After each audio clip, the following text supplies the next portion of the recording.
ringing.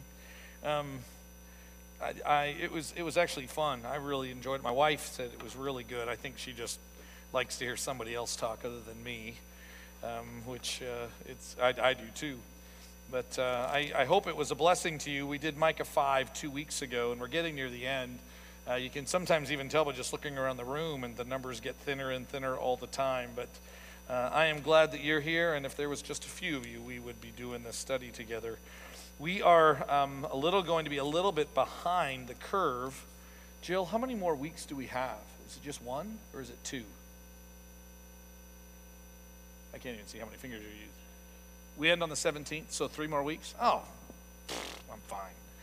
I was a little concerned, but no, we'll be able to do it because we basically 4 more chapters that I genuinely believe that we can get done in 3 weeks. So I think if we do Micah 7 next week, with as well as maybe some time to introduce some of the Habakkuk stuff, and then do Habakkuk 1, 2, and 3 in 2 weeks, we should be fine. But I want to begin tonight by literally saying court is in session. When you see something like this, Yahweh v. Israel, that usually means that there's a docket, that there's a case that needs to be heard and settled.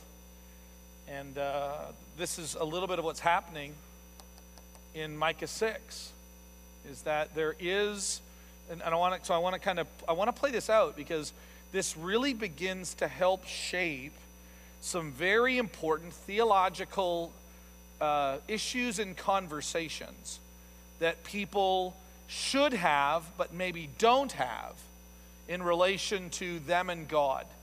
Okay? Most people believe that there might be a God. Sure, there's a God. I don't have any problem with that. I mean, sure, there's a God.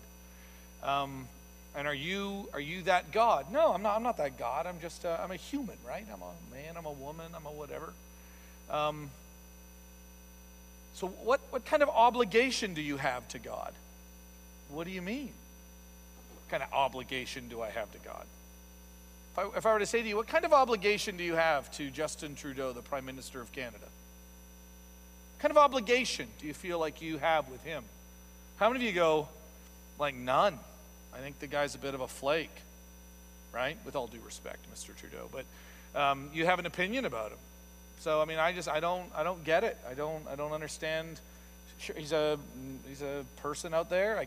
I know that truly, like, I guess he's more like powerful than me. He's got more prestige, more fame, more whatever. But he's Justin and I'm Jim.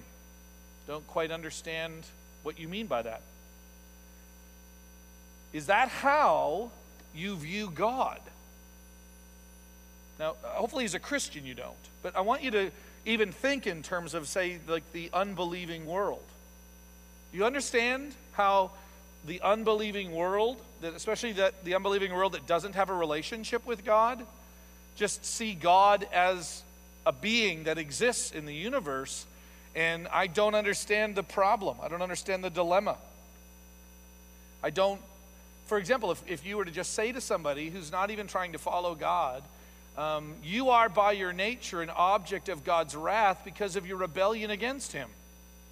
How many unbelievers do you know that go, like, I don't even know what you're talking about? What do you mean rebel? You mean I do bad things? Yeah, but okay, I don't do it against, I'm living my life, God's doing his, her, its thing. I don't understand the connection between the two. Does that make sense? And that's an important issue. That's not Israel and God's relationship. And by the way, when you talk about a saved or saving relationship with God, then there is an obligation that exists. And we'll see in this chapter that the concept of relationship and the concept of covenant relationship is going to be foundational to understand what Micah 6 is all about. Now, here's one of the things I want you to see. This is Yahweh's name. Okay? So that would be this. It really answers the question, who? Who? Yahweh. That's who we're talking about. We're talking about Yahweh. Oh, okay. What? What is Yahweh?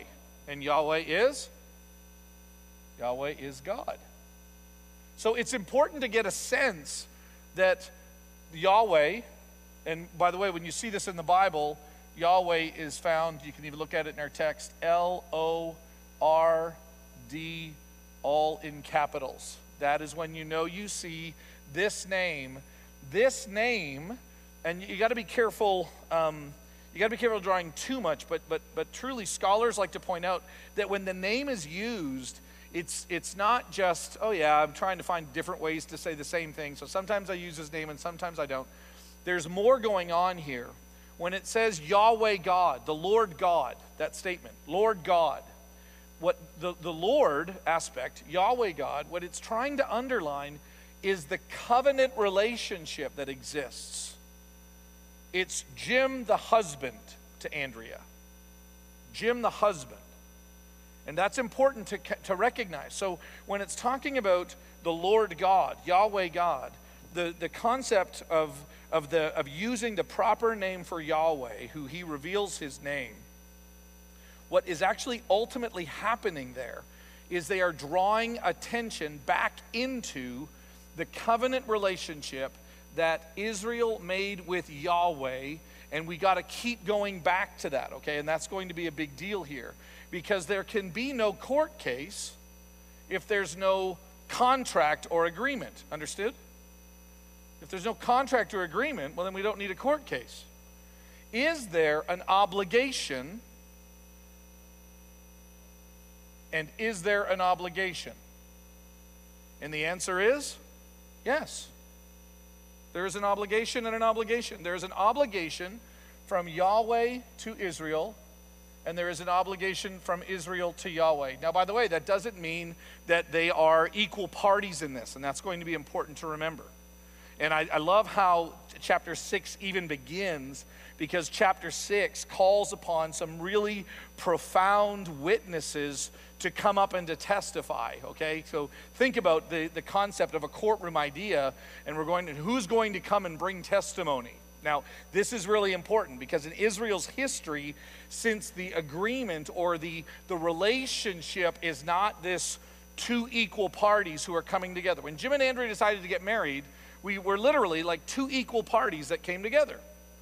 And so in the end, when there is Jim and Andrea, and we come in and we have a marital relationship and a marital covenant, and then all of a sudden one of us breaks the marital covenant, then we need like something greater than us to render judgment, correct? That's why we have like a judicial system.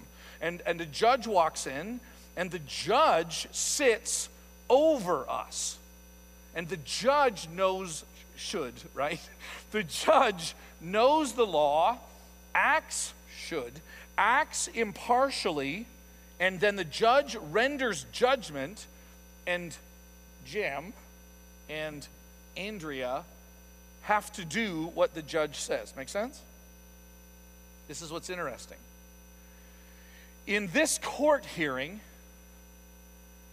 who's going to hold Israel accountable for their failure? Answer? Yahweh.